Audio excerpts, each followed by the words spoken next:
If you want news and rumors that appeal, welcome to the Dusty Wheel.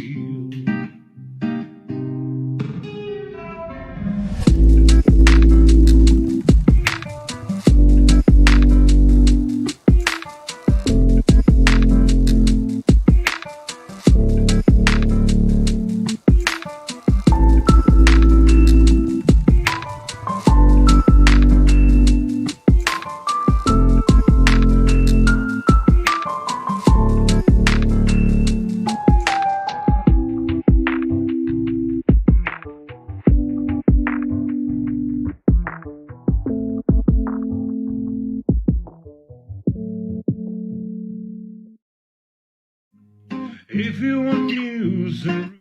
Hey, welcome back to the Dusty Wheel. I'm your host, the Innkeeper, and this is our live call and talk show all about the Wheel of Time. We're here for a special double header. We have 2 episodes tonight because it's What Wednesday, and the Wheel of Time on Amazon Prime kindly gave us something really great. Now, I don't know if you've all seen the video. I want to say that it's, I'll call it a Heron-Marked blade teaser trailer, I guess is the way to refer to it. We'll bring that up here shortly, but I want to remind everybody, later tonight, we actually are back here at 9 p.m. Eastern with the Great Wheel of Time Meme-Off Challenge. Yes, we're going to go through the final 16 that we pared down out of more than 200 Wheel of Time memes. I can't wait to do that with you all live. You're all going to vote on the winner, so make sure you're here with us in chat on YouTube. That's all I want to announce. Without further ado, let me bring my guests into the show. Welcome, Lauren and the brothers from The Way of the Leaf. How are we doing? Cheers, everyone. How you doing? Hi, thank you, Doing Matt. doing great.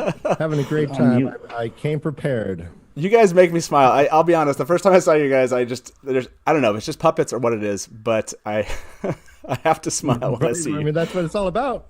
So why don't There is you? an innate charm, yes. Scientifically designed. If our guests and those that are viewing this right now have never heard of The Way of the Leaf, why don't you give us like the quick 30-second intro to what it is that you guys do?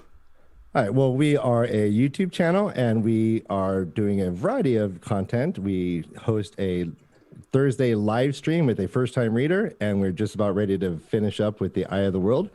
And we also host a Sunday morning fantasy football advice show, which is kind of random because I started a fantasy football league in our Discord. And we also do content, broad-ranging content, and we're going to be diversifying. We've done music videos. We've had a recent beef with Andrew the Bard of Time, which has successfully been squashed. But so, yeah, if you follow us on YouTube, you'll see you'll never know what you're going to see is basically what we're telling you.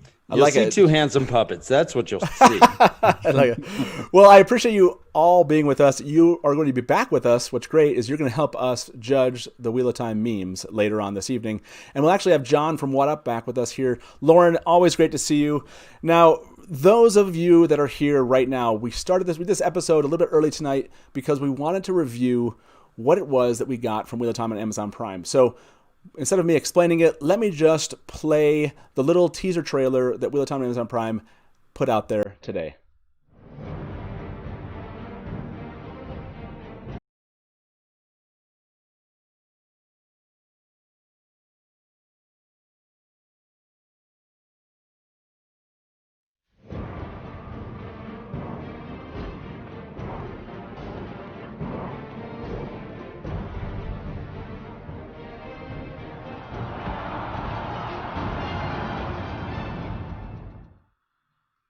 Yeah, I'm kind of curious. How many times, Lauren, have you actually watched that little teaser trailer about the sword?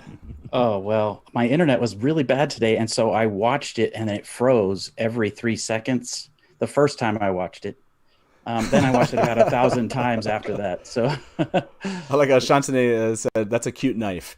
Yeah, it was fun to actually they gave us a little hint yesterday. They put out just like basically that they were coming back with something on What Wednesday, and they put a little icon of a sword. Yep. So this one makes a lot of sense. To you guys, The Way of the Leaf, what was your thought when you first saw this? Was this exciting? Was this what you thought we were going to get, or were you somewhat bummed we didn't get a trailer? Let's be honest. I was dramatically underwhelmed.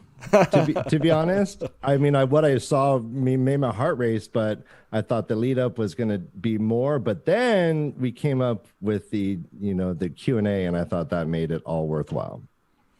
Yeah, that's what let's jump into that and tell people, if you're watching this, haven't heard about this. Rafe jumped on as soon as they posted it, and he said he was going to answer 10 fan questions, basically about the production that fans had in the next 30 minutes, he said. And that's what he did. Fans jumped in, they threw some questions in, and that's really what I want to dive into. I thought the clip about this teaser trailer about the sword was really fun, and his questions really just amped up the excitement, you could tell. So let's jump into these questions. Let's tackle this first one. I'm looking forward to hear what you guys have to say and what those of you on chat have to say. Geeky Ari actually got an answer to her question. She asked, what balance are you striking? How exciting is that, by the way? I know. That's so awesome. It's awesome when we know the people that ask the questions. Yeah. What balance are you striking between recreating what's in the books, word for word, and letting the artists have creativity? And Rafe said, what's really important to me is that when we're diverging from the books, that we know we're doing it. So every piece of production design, from shoes to swords to the White Tower itself, begins with pages of quotes from the books about that place and thing. The designer then takes it from there to build something that makes sense in our world, with our production concerns, our cast, our aesthetic, etc. But at the end of the day, it all stems from that first document, and it's something that we can always go back to. And Sarah Nakamura kind of loved that answer that he gave. Okay, first response of what is this exciting to you guys, or were you kind of like, what does that mean? Does that mean we're not going to get a lot of stuff that we were expecting? To me, it was extremely exciting. To me, it described a level of detail that I would hope would occur. And so when they're talking about from the sword to the shoes and such. Yeah, that stuff matters. You saw Robert Jordan really spent time on the clothes, and this stuff should matter. And I'm glad that they're taking the time to kind of honor that precedent that's already been set in the books. Yeah, it's he did say something like right at the end. He said our aesthetic, etc. There's a certain, like, they're merging the two, right? Their concept that what they're putting together and then taking from the book and almost, I want to say merging it makes a lot of sense to me, because I know a lot of people have some questions just about the sword itself that they saw. I mean, to me, this is like unraveling the pattern. Lauren, were you bothered that the sword that you saw, this Heron-Marked blade from Tam, wasn't exactly as described in the books? Yeah. So first of all, I'm so excited that they are aware of the changes they're making. When the first teaser came out, the Wine Spring Inn didn't have 12 chimneys. And that was a problem for some people. And for some people, it sounds to me, and they even referenced that. They even referenced that quote in the teaser, right? They show that paragraph where it says 12 chimneys. So, to me, that's a good thing when they're acknowledging the fact that maybe they don't always have to include the details that Robert Jordan did. They're making it their own. A lot of TV shows have kind of like a visual Bible that they kind of create at the start, and then no matter who comes in and directs the show, they kind of become, they're told sort of what to expect, kind of the visual ideas and certain decisions that have been made creatively that maybe they can't veer away from, but they're also still given certain creative freedoms, right? So it sounds to me like that Bible is sacred. I'm guessing Sarah had a lot of input with those ideas and those decisions. And it sounds like they toiled over a lot of decisions, what to pull and what to add and what to change. And to me, that's just reassuring that they care. Now, specifically about the sword, you asked me. This is a bit spoilery, so is that okay? Oh yeah, so oh, look at that! What a pro! By the way, Daniel Green just jumped in the chat and he said, "I just got here and I'm very confused by the puppets." that's my favorite. Welcome comment. To the club, Daniel. For those of you that are watching, these are kind of there will be some spoilers. We're not going to try to spoil the entire books, but we're talking about the sword, and likely you're going to bring up some things that happen later on related to the sword. So if you were hoping for zero discussion of the books and you're here, I apologize. We're going to jump into that now. Taylor, you can throw up a spoiler banner just so we have one up there for people that if you are watching, it's up. No, there's going to be some spoilers, but go ahead, Lauren. So, one of the things that is supposed to happen with Tam's sword specifically is Rand's hand should be branded by a heron on the hilt. Yep. Well, from the visuals they showed us, there is no heron on the hilt. And I doubt Rand's going to be grabbing the blade, right? So how do we explain this? Well, that's maybe one of the details that I'm a little bit concerned about.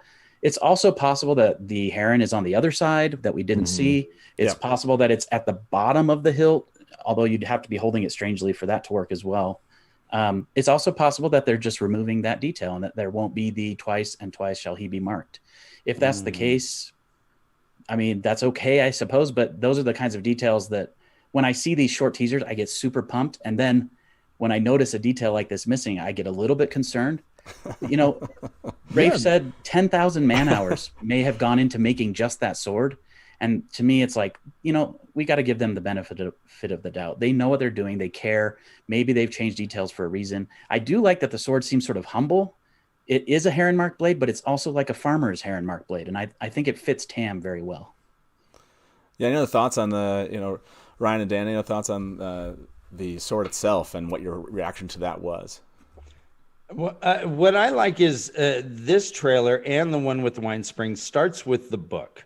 We have passages, a sentence or two from the book. And this one says that the heron was etched into the steel. And so what we see is the heron etched into the steel. But we're also always told that there's a heron on the hilt. The hilt is the pommel, the grip, and the guard. And so I expected a heron somewhere on there, probably on the grip. And I was surprised not to see it. However, the katana style is exactly what I assumed that sword looked like. And I thought it looked kind of badass. I mean, it was sitting in a bed of leaves, looking all lonely and awesome. And I kind of liked it.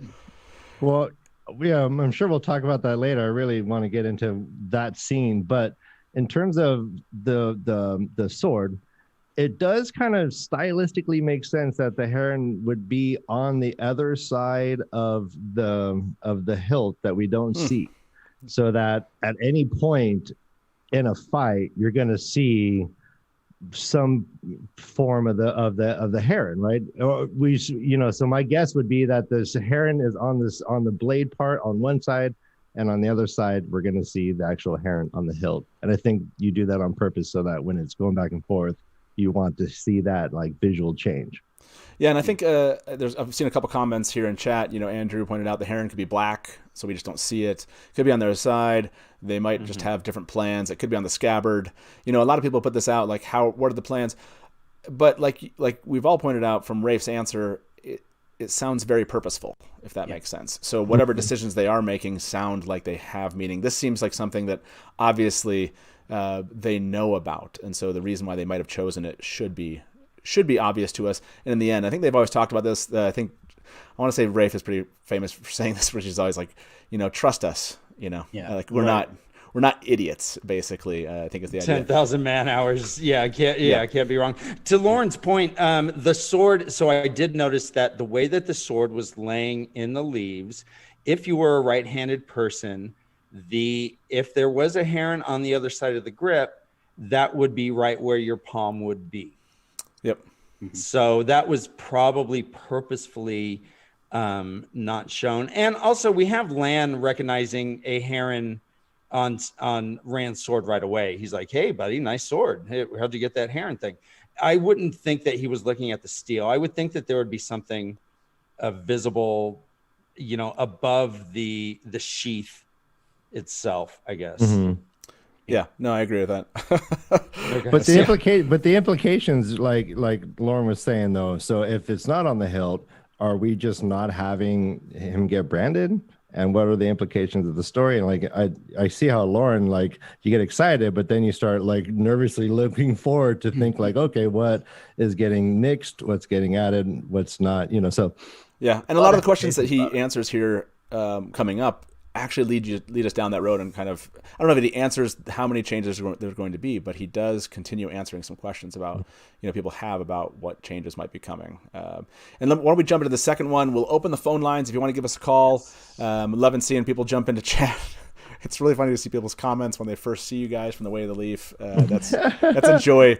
It's a joy for those. If you're not in YouTube chat, you really don't get the full experience of this live stream. Jump over here with us.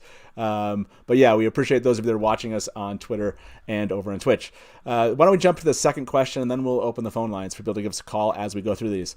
The second question we have here was from Nakomi. Nakomi asked, have you filmed any of the pre-production design, manufacturing of props, etc. for behind-the-scenes program? I have to say I really hope so. And Rafe said, of course. An amazing team has been picking up as much as they can of the process so that after the show's aired, you can see all the work and love that went into creating these details large and small. Let's be honest, that's really exciting. Like, yeah. Show us bloopers. Yeah, just show us the bloopers, show us the behind the scenes. Like that almost might be for those of us that. Okay, I can't say it would be more exciting than the show itself, but I do ask myself, like, that's going to be just as fun. I think a nice mug there, nice mug.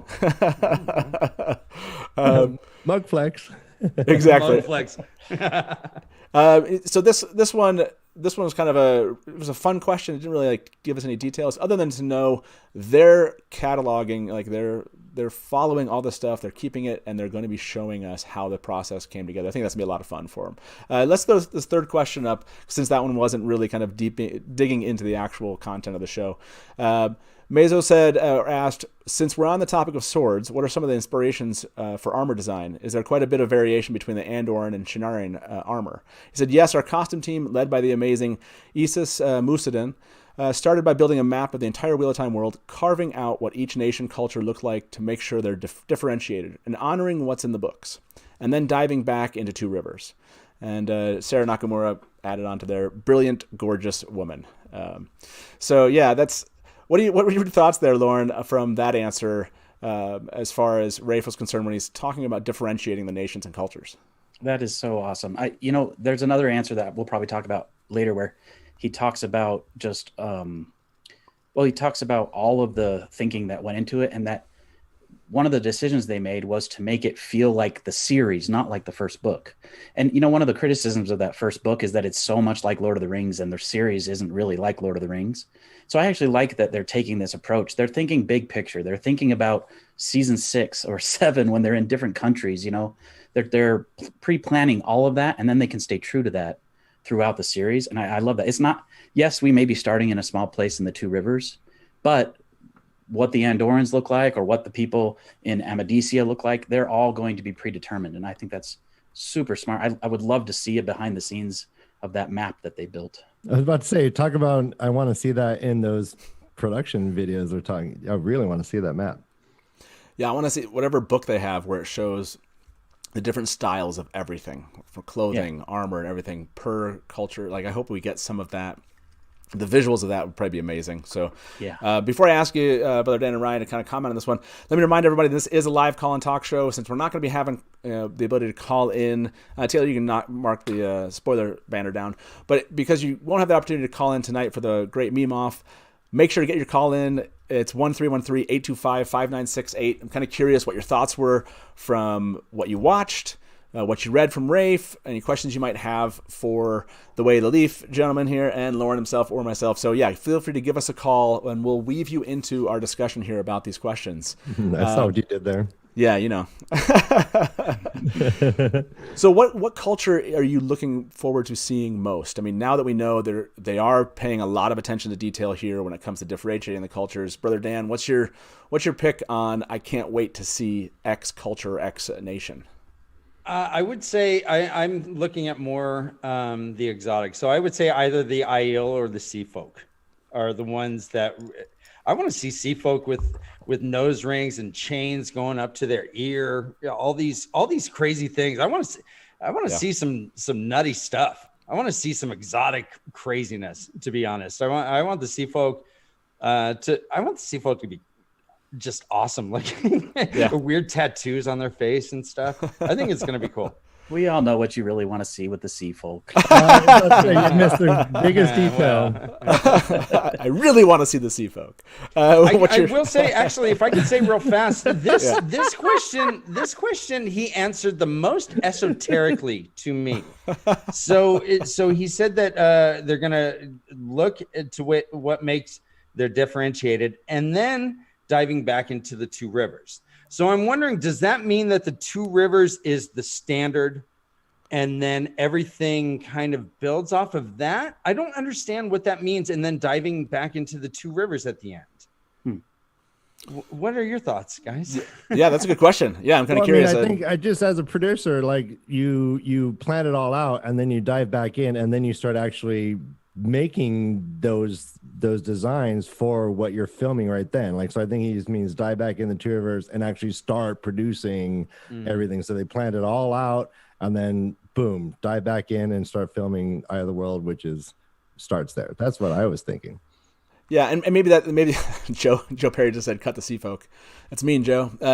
So I think at least I took that to I took that to mean that they wanted this experience of those from Emond's Field to run into cultures that were different than their own. So they're out there kind of making sure they're different, and as they go back, then they have something to work against. How are we going to work? What the look of Two Rivers is going to be against all these nations and cultures that they're going to be, meeting, and making sure that they all did look different in some form or fashion before they kind of took them to those places, if that makes sense. At least that's how I kind of understood it. What I took from it was that they are decidedly gonna, they're committed to doing the whole thing. Like, we're not going to be worried about, are they going to re-up season 2? Are they going to re-up season 3? It seems like they are pot committed to doing it as an entire series. So that's exciting for me. Like, a lot of shows you start getting into, and then you just have to sit there biting your nails if they're going to re-up it. So it feels like they're committed. I like that part of it. I'm also really excited to see what the White Cloaks look like. I think their uniforms are just going to be really. I'm kidding. I'm kidding. There is some, and that's what seems like will be the case. At least what we've seen so far from some leaks and such. The whole idea of a word for word match of a look of a culture, etc., or the look of the sword, for example. We're not getting that whole, like, they just took the word and they translate it directly. They're translating it to their aesthetic and what they want for the show, and so we might see some changes in that regard, but it works within the world itself. I think that's what they're more concerned about, that it works within what they're building here. So yeah, that's how I'm taking this piece. Let's look at this next question. I think it's question 4. Cold Witch asked, how do you decide what needs to be physically made like the sword and what's going to be effects? And Rafe answered, I want things to be as real as possible, so in any place that we possibly can, we've built things instead of trusting to effects. Our show could be all green screen, all CGI, but I think you'd be surprised by how much of it was actually built and touched and held by our actors. To which Sarah wrote, yes, and other things have been clutched by myself, stained with my tears. No big deal. So, what's your thought on that one, Ryan? That response from Rafe. Well, I hope they're sanitizing those items. That's a lot of liquids coming out of her. I'm very, very, very, very, very, very excited. And I love how Sarah is adding her 2 cents and her kind of je ne sais quoi.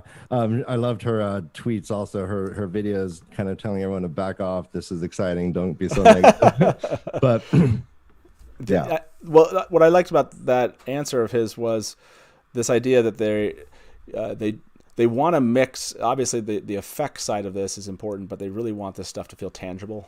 So that gives me hope for the look of and the feel of the show itself. I was kind of hoping for that. I didn't want this to be just like all green screen and everything is just an effect itself. So that gives me hope. Another thing to point out here is this means, once again, we've talked about like leaks about budget and how much Amazon is investing into this. This means Amazon cares. The Lord of the Rings movies, they tried to take the idea of a trilogy to many studios. It never worked out. And then finally they found New Line, who said, we want you to do a trilogy. All the other studios said, force it into one movie. And they had spent so much time preparing for this trilogy. They didn't want to do that. Then they spent several years just planning, building sets and the look of the elves and all this other stuff. I really get that sense from the Wheel of Time as well. They're really putting in the efforts to behind the scenes into all the details so that everything feels more authentic. It feels more real. And I'm so thankful that like Lord of the Rings and Game of Thrones came forward first and kind of forced Amazon's hand in that regard. Sure. Yeah. And actually to this point, on my question for Rafe was, I had to put it in there, like, puppets or CGI, right? That was my question. And a Twitter follower or a friend on Twitter pointed out that if you go to IMDb, there's actually a listing for puppetry and animatronic effects.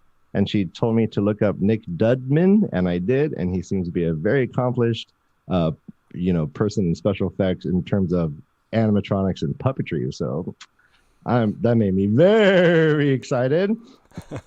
That's awesome. That's awesome. I love it. Yeah, no, it's really cool. By the way, if you're watching us over on Twitter, thanks for kind of grabbing this kind of sneak peek of this episode. Come join us over on YouTube for the rest of the questions and our discussion. And like I said, feel free to give us a call at 1-313-825-5968. I'm kind of curious what everyone's reactions were to this trailer and Rafe's questions. So why don't we jump back, Taylor, to question number 5. And we have with this one from Mark. He said, weapons and their individualistic characteristics are integral to particular characters, especially with Matt, Rand, and Perrin. Will the show give a similar focus, or will the weapons mostly just be there? And Rafe said, you cannot even imagine the number of hours that goes into each person's weapon.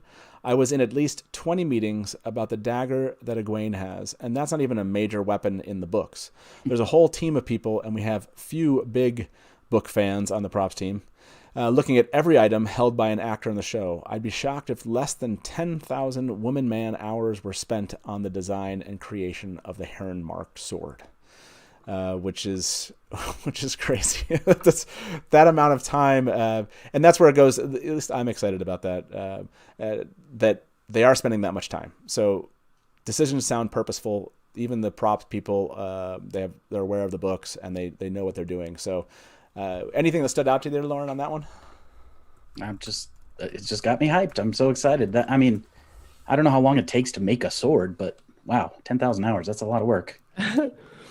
I did the numbers. That is 416 days. And I want to say that Rafe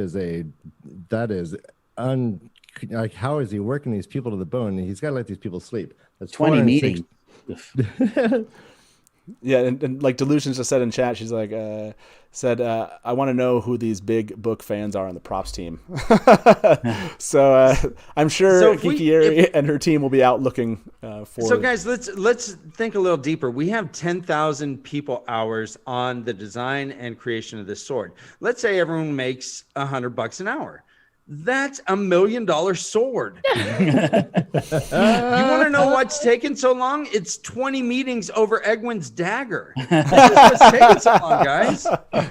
I'm okay with that amount of time for that sword, but the dagger, not so much. 20 hours. That was really weird. Yeah, that's great. 20 hours seems like sword. Plenty. Wait till you see Calendar. Oh man.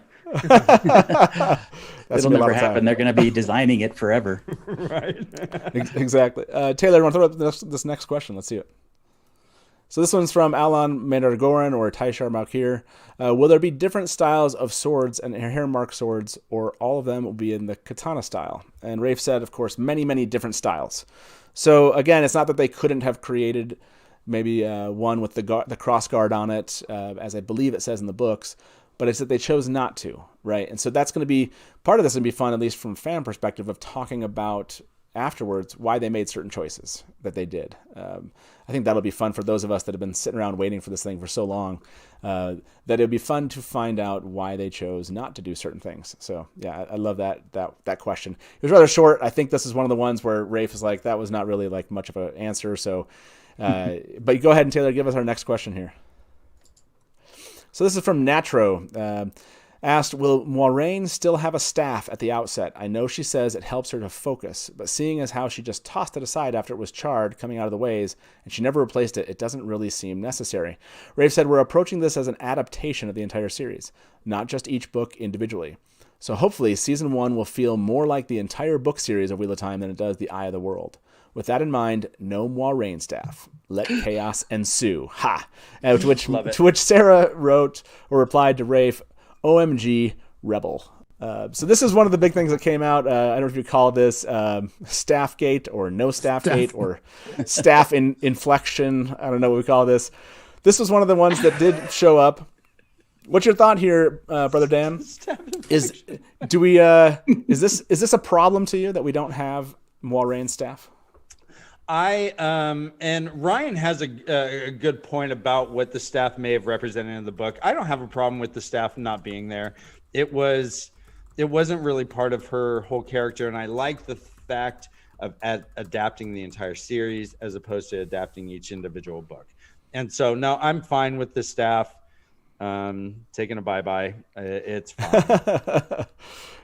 Taking a bye-bye. I like it. Taking a bye-bye. Yeah. This one didn't bother me. I did see it bothered some. Are there other takes here, Lauren or Ryan, about this? Do you think there's good reason to not include the staff?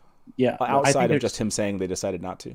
Yeah, I think there's some good reasons. One is it's confusing. Even Egwene, when she's learning at the start, she's like, so your staff has the power? And she's like, no, you idiot. Moiraine kind of calls her out for not understanding. And I think that may be just a layer of detail that can confuse audiences. I do think they need to focus on Moraine's ivory Angreal more. I think that needs to take place of the staff. Mm-hmm. I'm gonna miss her, kind of doing the cheerleader baton twirl in front of Emmonsfield like rioters. I'm gonna miss that.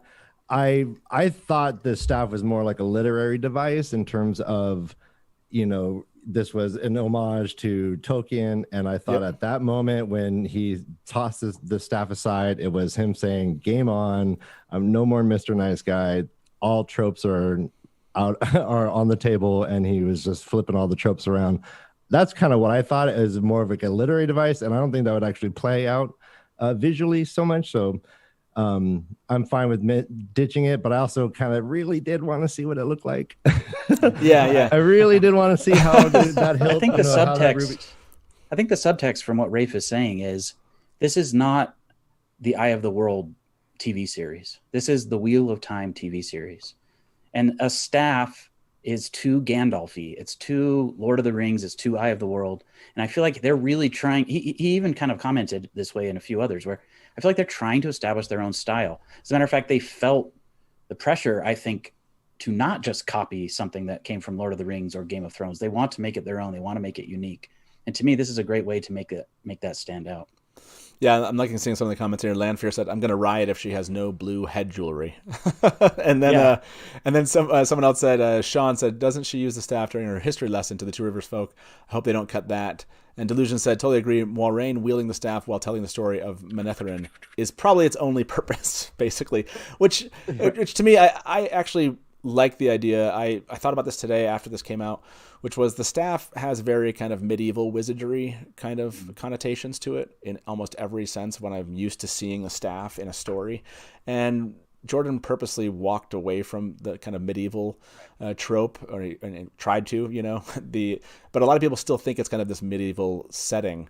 And so I like the idea that the staff doesn't there because it won't call people's attention to this being kind of just like, wizards and wizardry from some past time here in our world, when you have kind of somebody like a Gandalf or a Merlin with a staff. So I actually like this change a lot. So although I really wanted fireballs during the Manetheren story, she can still summon fire and scare everyone. Yeah, she can still have a whole pyrotechnics thing, I really did.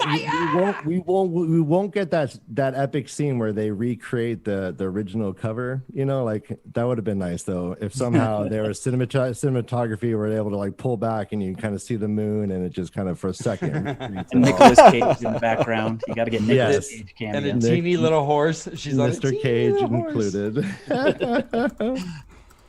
So why don't we jump? I mean, I haven't seen anybody in chat really say that this bothers them. And Andrew just said, Moiraine is not your medieval sorceress. Exactly. And Shanshini said it's a glorified walking stick. Yeah. I think a lot of this where Jordan said to us, he said to fans later on that he had built this out so fans that were moving from Tolkien's world would feel comfortable climbing into his. Basically, we don't need that anymore. Like the world's already there. We don't need that kind of transfer of an idea. So I like that they're actually thinking about those things and dropping this. So awesome. Why don't we jump into the next question here, Taylor? This one's from Jack Fogarty. He said, how is the setup for the Two Rivers designed architecturally? It would seem easy to make it homely and medieval, but because of its location and history, are there any other inspirations coming into play? Rafe replied, when the books came out, they felt so blazingly fresh and different and new. So we want that same thing to be true of the show. And if you see us leaning away from certain elements in the books, oftentimes it's because audiences have now seen them before. He also added, unfortunately, sometimes even in cases where the book-to-screen adaptations are from books that cribbed it from the Wheel of Time. Ha! So this one is really an interesting. I'm kind of curious what you think about this answer, Ryan. What was your thought here as far as that they're leaning away from things people have seen before, basically? I mean, I'm mind blown. So excited to think about what this could be, because this is a well-tilled soil of this fantasy world, and for them to try and like get in there and carve out a new niche and do it in a unique way, I'm really excited by that. Yeah. What else? I mean, what other comments do you guys have on this? Where does this make your mind go? Or what are your thoughts? Can I just shout out to the people who asked the questions? Like, great job this time. Yeah, this is a great. Exactly. The questions are deep. They're getting great responses from Rafe. Way better than the last time when he asked for questions and people ask dumb questions like, what does the Two Rivers smell like? These are great. These are great questions. Lauren, this was exactly my point too. He's not answering cupcake questions like, oh, what's your favorite part of filming, or any of these like little softballs. He's asking or answering pretty specific questions. And some of them are saying, hey, you're changing stuff. What's up with that? I mean, he's not taking simple questions, and his answers are so gosh darn poetic and wonderful. And his answers are like so great, like the perfect answers as far as I'm concerned for most of these questions is how he phrases it. Everything about him just bespoke charm and grace in this whole thing. It's great. Yeah, Taylor, can you put that one back up? I want to read that one again. I just think it's a really important answer. I think it was 7 or 8. Yeah, it's this one right here. He said when the books came out, they felt so blazingly fresh and different and new. So we want that same thing to be true of the show. So if you see us leaning away from certain elements in the book, oftentimes it's because audiences have now seen them before. Yeah, that again is going to. I think there's a certain portion of the fan base that's going to upset. But those of us that are kind of excited for something new and not just seeing a word for word translation onto the screen, that's an exciting idea, because it does talk to the idea that Rafe has a vision, and we're going to get Rafe's vision of the Wheel of Time as produced for screen, in the sense of working against, there's so many other things, right? They're trying to differentiate. They want this to feel fresh and new today. Yeah, which is that's a huge goal to attempt to accomplish. All right. So guys, let's gossip. Backlash. Oh, sorry. Go ahead, Dan. Let's gossip. What book to screen adaptations from the books that cribbed it from the Wheel of Time? What's he talking about here? I don't know. I don't know what that reference is. I mean, yeah, I was going to say, even the White Cloak, the leak of the White Cloak look. Some people were like, "Oh, that's not the White Cloaks," and to me, it was like that looks kind of unique and fresh. That's not how I envisioned it, but I like it. It's different. Well, wasn't there a show that just came out on Netflix or something that had kind of White Cloak looking, and that looked almost directly like it did get taken from the books? Right. And I can't remember what it was called, but people referred to it like, oh no, this is what we thought this was going to look like, was this from the books. And so I kind of wonder if they've seen some of these, even just recent things that have come out that maybe are taking descriptions from the Wheel of Time and building societies or people around them, and they're actually moving in different directions, which is something really, really unique. Oh yeah, Raised by Wolves. Yeah, I think that was one. I haven't seen it, but that one did have more what people thought would more traditionally would think of as White Cloaks. So yeah, that's a great question. I'm kind of curious, for those of you in chat, what do you think that Rafe meant in both these questions, which is one, what else do you see that might have cribbed some stuff from the Wheel of Time, and two, what do you think that we're not going to see from the books and that they're going to lean away from because it's pretty typical fantasy fare that's in shows today? I mean, that question goes out to the three of you. Is there something that's coming to mind where you're like, maybe they'll lean away from this because it's so common? Well, I mean, so when you're talking in fantasy, there is certain things that you kind of have to have. So I'm excited to see how you branch away from that.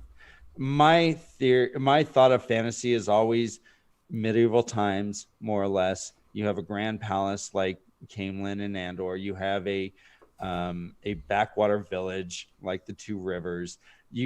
These are kind of like Ryan said. These have been pretty well strewn grounds. They've been planted quite a bit.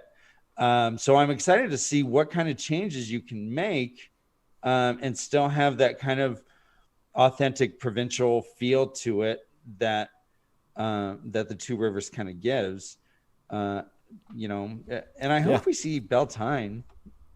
I guess that's off, but gosh darn it. No, but we are going to see Beltane. Yeah, he confirmed that. Yeah, he confirmed that. Cool. He actually confirmed that that those were hoping that awesome. that that we would get exactly what happens in the books. We are going to get Beltane, which is fun. It kind of makes you wonder what we will see there. Yeah, and I think this is a good question. I'm sure Rafe will have some exciting answers afterwards. We'll see some of these things, but I'm sure that we'll miss some of the ideas that they were having when he answered this question. But yeah, it was a great one. Go ahead. Go for it. Does any of us think that they're going to start the whole series with the prologue? Like, if they started the episode 1 with the prologue, I think that is a great way to change everyone's perspective about what we're going to get into. If it starts off in Two Rivers, almost like Hobbiton, then I think you're going to have a harder time, like, kind of flipping everyone's mind around. Or maybe they want that effect. Maybe that'll make it more dramatic when the world opens up, that you start off small and go big, like we experienced in the book. But I do like the effect that the prologue had. Do we know if they're going to start off? Does anyone confirm anything about that? I want to say that Rafe did suggest that we would not get. I don't know that he came out exactly and said. I don't remember the answer, but maybe those that are watching in chat can go find that answer. But I think he talked about that it wouldn't show up maybe in the first season, or not completely like the entire prologue itself. So I'm kind of wondering where the prologue will fit. But yeah, I have reason to believe, and again, it's been, I don't know, 16 months of this, so I can't remember the exact answer. But I kind of wonder if they'll go big and then back to small, kind of like you talked about, going back to the Two Rivers after kind of the other nations and cultures. I wonder if we will get more of the bigger world and then be taken to Two Rivers and kind of differentiate what we're seeing from The Hobbit, basically. So we start with War and Geldon. That'd be great. Yeah, that's for sure. Let's bring in our first caller. Vance is on the line here. Let's bring Vance in. I know Vance. Vance, welcome to the Dusty Wheel. How you doing tonight, man? Hey, how y'all doing? Good. Fantastic. So, what did you think about what Wheel of Time Amazon Prime put out there today, and what did you think about Rafe's answers? So, I have a little bit of a love-hate relationship with these teasers. Like, it's always never enough, and at the same time, more than we ever thought. But the real meat was the questions he answered afterwards, right? Like, that was the real exciting thing for the day, I think. And I did just love basically everything that we went over. And one of the things that stood out to me personally, just is I'm kind of like been into swords and stuff since I was like a kid. I'll blame like Star Wars and other, sword and sorcery movies that I watched when I was little on that. But that question that was asked about the different styles of swords made me quite happy, because it's just kind of boring to think that they all just look like katanas, basically, right? Sure. So that was one thing. And specifically, I was thinking like High Lord Turek's sword from the end of the Great Hunt. I always felt that was like a scimitar style, something really big and menacing looking. That's how I always pictured it in my head, because the Shan-Chan just looks so, their descriptions were so different from everything we had up to that point in the series. And so if we can get stuff like that and get those kinds of aesthetics and just move away from all this first age aesthetic that we're kind of subsisting on right now, that's going to be fantastic, right? Like, the more third age we can make everything look, the more we can really get into the feel of the show and feel like this is the Wheel of Time.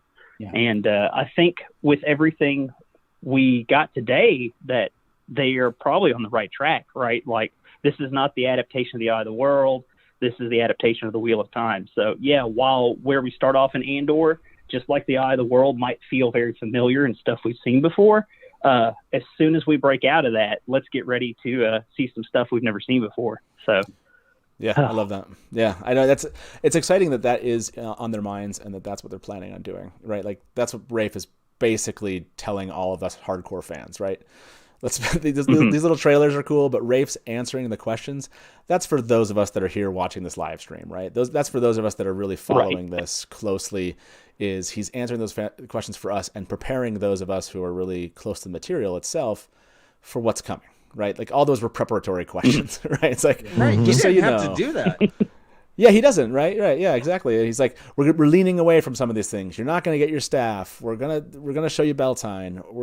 He's speaking to those of us who care about these particular questions, and that's what I love about him jumping in. That little teaser trailer would have been a lot of fun, just generally speaking, but his answers were definitely for all of us, and he did not have to do that. Yeah, that's a good point. Yeah, he didn't have to do that at all. So yeah, right. What are your thoughts as far as Sarah? For those of you that don't follow Sarah Nakamura, the Wheel of Time TV consultant, you don't follow her either on Instagram or Twitter. She did some fleets, I guess, on Twitter is what they call them now, or she did some live stories on Instagram talking about how she was excited about that finally they're going to start. She used the word finally starting to show us things. So did anyone else read that as in like we might be getting more consistent things? Yeah. You're like, yes. Oh, yeah. Very subtle. Yeah, it was very subtle. She's finally able to show some of these things, and she did mention that there was something else coming. At least part of her excitement from the other week, and this was one piece of that. So, What are your thoughts here before we let you go, Vance? For any of you four, what are your thoughts on what the other piece of what's coming might be? Do you have any theories? Well, it could be what that scene is. Like Oh. the scene, what kind of can maybe we're going to get a more fleshed out depiction of what is happening with the sword when it pans out and you hear the kind of the battle. Ooh, that's a good question. Yeah, that's an idea. Does anyone have an idea of what that battle might be? Any thoughts on what that again? I'm what in that the sword camp. might be? I'm in the camp that this is just another marketing piece. That's not a scene from any of the show. That Well, the see, I sound thought- effects and things were added in for marketing purposes. Well, the sound definitely was, and we'll jump to that question here. But they said the tweet right after they put the one up called "Crafting the Blade," it said book, sketch, design, build on set. True. So the last piece of that where you see it says that's on set. So that does suggest that is an actual scene, particularly. good point. That was a set at least. Whether or not that means that's exactly what's happening, they just set it there to get a cool shot of the sword. But where would the sword be in a battle, perhaps, or why would it be in the woods laying on a bed of leaves? Yeah. I think That's a good question. Anybody have any theories? Oh, yeah, I was just Yeah, go for it, Vance. So I was just going to say that, I'm kind of with Lauren that probably the audio is added in. I don't think it might be a battle. It could be just like after they've left the Two Rivers, right, and Rand is possibly sitting, like pondering about the sword, like where Tam got it. This could just feed into those questions of, well, he said he's not my father, that I'm, that essentially I'm not from the Two Rivers, and that could just be like a scene of him kind of thinking about those things, and maybe we'll get some, like weird flashes or something, maybe some hints of early insanity for Rand, possibly. If they could start that really early on, but I don't know. It remains to be seen, Yeah, I like those ideas. Yeah, I'm kind of curious. I know people have pointed this out. We can jump out to the next question, but let's let you go, Vance. Hey, thank you very much for calling in. Appreciate that. And yeah, we'll talk to you soon, okay? All right, y'all have a good one. Bye. See you, man. Bye, Vance.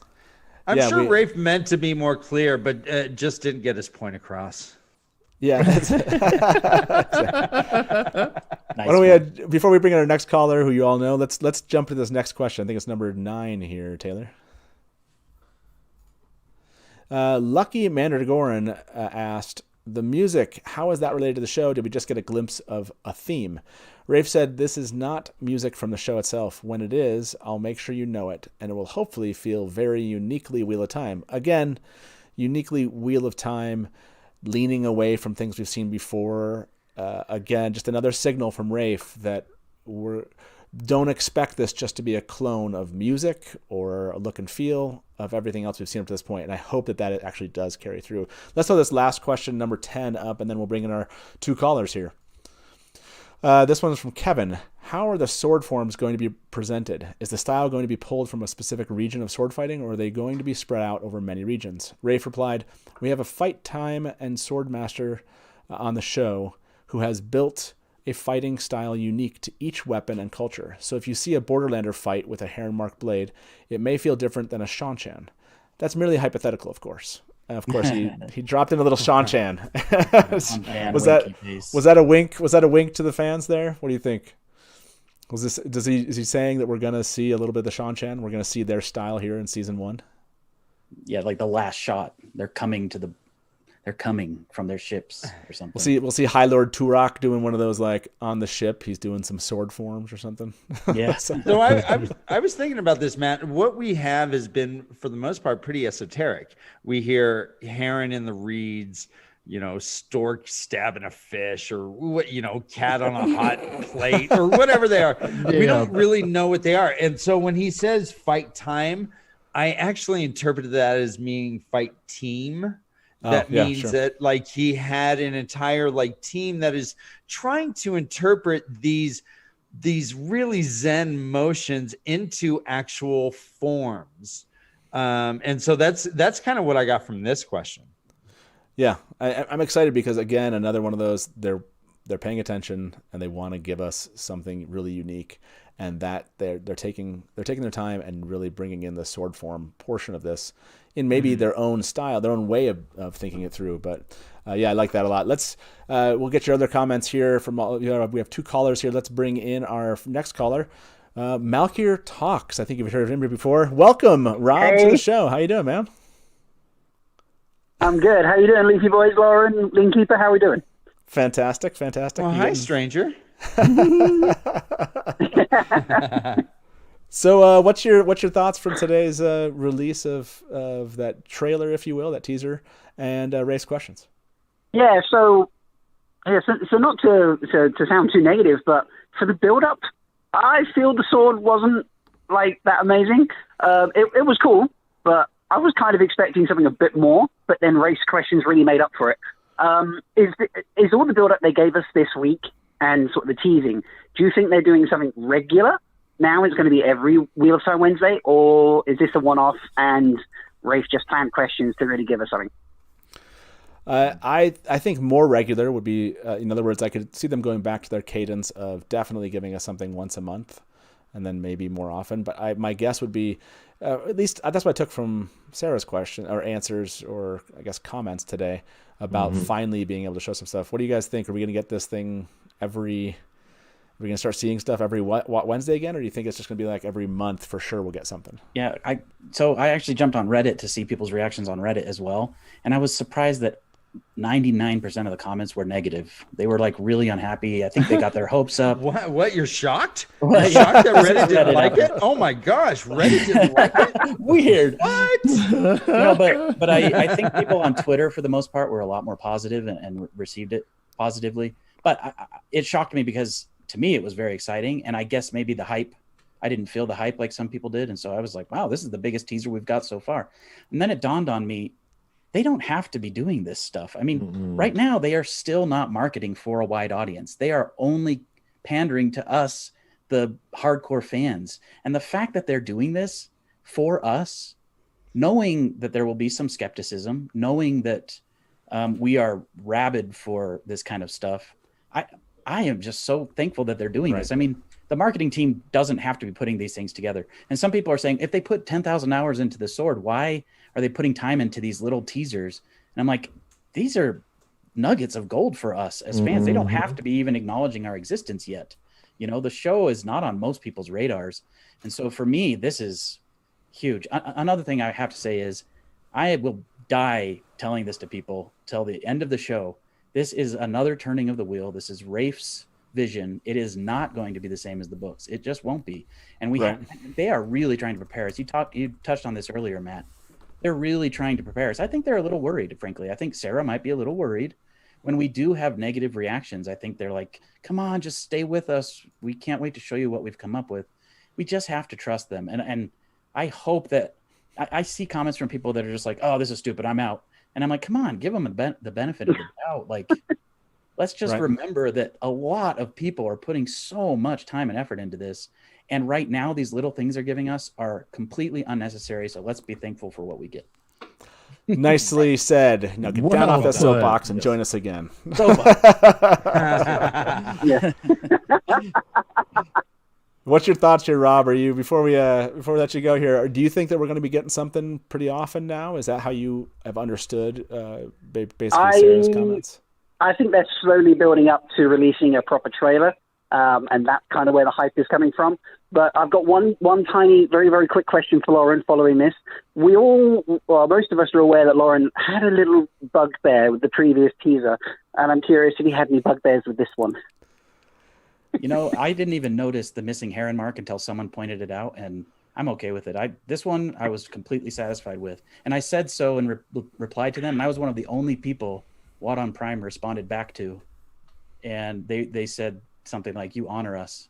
So I'm just glad that they acknowledged my existence. They replied to you just because you didn't actually put out a video telling them how wrong they were. Exactly. Let me write this down. So if they're like, you honor us. They respond. Okay.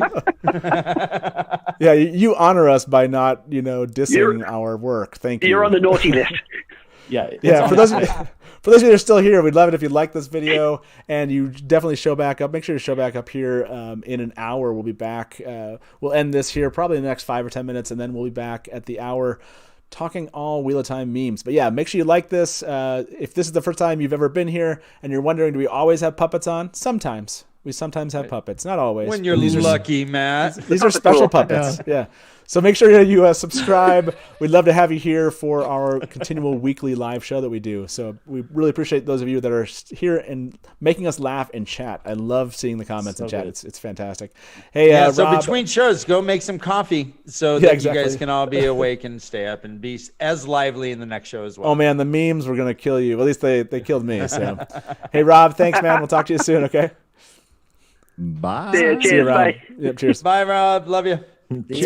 Let's bring our last caller here to the show. Hey, welcome. Is it Jan? Welcome to the Dusty Wheel. How you doing? Jane Sharon here. Jane Sharon, how you doing, man? Fantastic. How are you? Fantastic. So, what are your thoughts from today's either teaser trailer, if you will, or from Rafe'S answers? Well, the answer that stuck out to me most was the one regarding costumes. See, I decided I'd call in as a bit of a segue between shows. These things that you seem to be creating here in this turning of the wheel. I've dabbled in one. If you'd kindly check your Discord inbox, you'll see that I've created a meme related to Rafe'S tweets today. And I think that'll do all that I need to give to you. But I hope to see you folks in the next turning of the wheel. Jane, thank you very much, man, for giving us a call. Man. I love live shows. Call me Far Strider, friend. Far Strider, it's good to hear from you. Hey, we'll talk to you soon. Bye, mate. Bye-bye. So, generally speaking, from all these questions I answered, I think that we got through the very last one. However, there is one remaining question. Taylor, you want to throw that one up here? He actually said, oops, I thought I had only answered 9, but I've actually done 10 already. One was a bit cheap, though, so whichever of these responses is the most liked at the end of the day, I'll answer that question as well. Be forewarned, you may get wafoed. Watch and find out, if you will, if the question demands it. So, as of now, we don't have this up here. I think Daniel Green's question was the top liked question, but it was a bit tongue-in-cheek, so we don't know if he's going to answer that one. I believe I have the second top liked question out there, and I think Nablus has the third top liked question. So we'll see what ends up happening here, and when Rafe actually throws that answer out. I've been looking to see if if Rafe was going to answer this question in the midst of us doing this live stream, but I haven't seen anything yet. Let me go look one more time. Refresh. No, it's still not there. I don't see anything from him yet. So yeah, I was hoping we get that, but it's we'll give him the day. We'll give him the day people to like those questions. So if you want Rafe to answer either one of those three questions, make sure to go on Twitter, find Rafe's post. I think you can find that in the description of this video. And make sure you like the questions there, and he will answer one more question for us. So I'm kind of curious what that's going to be. Altaholic in chat is looking for a link to the Twitter questions. If someone wants to chuck that in there, you can. And to MK, there is a Nameless question. I'm pretty sure. I thought I saw one in there, but I could be wrong, I guess. But yeah, if someone wants to throw the link into chat for those of you that are kind of curious and want to go like that. And I want to ask the three of you, any other final thoughts? There was a little bit of news. I don't know if you heard this. We'll make this final note on the news. In Segovia, I think, Spain, there was it was found out by fans. The Wheel of Time on Amazon Prime does look like they were filming for a couple of days, or I think today was one of those days. And just before the show began, I think Geekieri noted from, I think it was Watch and Find Out's post, and also another fan that confirmed it looked like Alvaro Morte was there in Segovia, or is there currently. He posted something to his live feed on Instagram, suggesting that it is a Loghain related scene, maybe in Geldon, that they're filming at this castle out there. So if you want to know more, you can go check out watseries.com. You can go look for Geekieri's post. She references where she got this information from. Check them out. I think that was really just an interesting nod to there's still some scenes being filmed here. I know we kind of curious what those might be. What were your thoughts before we go? Alvaro Morte, Loghain, Geldon, what do you think that they were filming? What scene might they have been giving us? I haven't a clue. By the way, I love the puppet mouth being open. That's great. Well, how can they film right now? They'd have to maybe film with only a certain number of people. Maybe they probably can't be doing large group shots or scenes. So my first thought would have been him parading through the streets and when we first see him in the books. But that doesn't make any sense because there'd have to be a whole lot of people being filmed, and you can't CGI off a bunch of masks on people. So I don't know how I can't imagine what this is. Yeah, and we don't see any of the other main crew there, but Alvaro Morte is there. So I kind of wonder if it's a scene prior to everything that happens. That he's before the events of him being caught, and so my guess would be that is what we are seeing. That's how I read that. Is that I see your head shaking, Lauren? Is that what you're thinking too? I have this crazy theory. It dawned on me when I was reading about this on, I think, Talk Around. Lauren has a crazy theory. Yeah, can you believe? Guys, write this down. There's two groundbreaking things. So, sorry. I think this is probably just shooting pickups from a scene. We don't know when this is going to sit in the show. But if these aren't pickups, if these aren't shots that they're just trying to get in earlier episodes, and if they're actually filming in order, and this may be a battle that takes place in the last or second to last episode, which is a big if.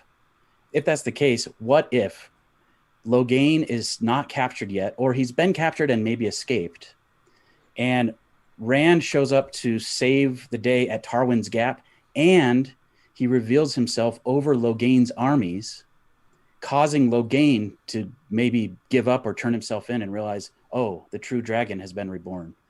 I know that's crazy, but wouldn't that be cool? It's kind of loony. It's loony. Well, because I think we have this belief, at least from some of the scripts that were found on Vimeo, not Vimeo, sorry, on I can't think of maybe it is Vimeo, where some of the recordings of people that were trying to do what I would call them, like a script readings or whatever. And it sounded like he had already been captured by episode 5, I want to say. So right, but they're calling him the Naga Reborn or Dragon Reborn. So maybe the Aes Sedai think he's the Dragon Reborn. Maybe they think they've captured him. Maybe. Yeah, I guess. Well, Rand and Tarwin's Gap would have to have happened. Yeah, I just don't feel like the timing works out. But yeah, we can dig into that more. Castle? Yeah. Oh, that's crazy. There's a castle. Yeah, it was a castle. Yeah, what castle would that be? Well, and that people saw some flags that look like they're from Geldon. So, okay, is it is the battle going on there? Geeky Harry just said it's Bob. Yeah, maybe that's where Steve comes into play, is in the castle. That's why I brought you your water, sir. Bye. Exactly. So, well, Glenn said, "Hey, Lauren, great idea. Give it a 10 out of 10 chance of not happening." Yeah. That's I'm not a writer on the show. Exactly. Well, me neither. So one last check. I will see if Rafe has been answering any questions while we're here. I don't see anything, so it looks like we did not get the answer to Rafe's question. But that's okay. He's too busy watching. Yeah, that's exactly what's happening. Yeah, right. Put the phone down and just answer. So I will say this. Thank you to the three of you who I'm going to see here in just another half an hour or so as we prep for our next episode. Thank you for being here, for doing this little impromptu episode all about Amazon Prime's release today of that trailer. Hopefully those of you that are in chat, you've enjoyed it. Don't miss out here. Like I said, in just a little bit less than an hour, we'll be back. You can find the link here on the Dusty Wheel YouTube channel.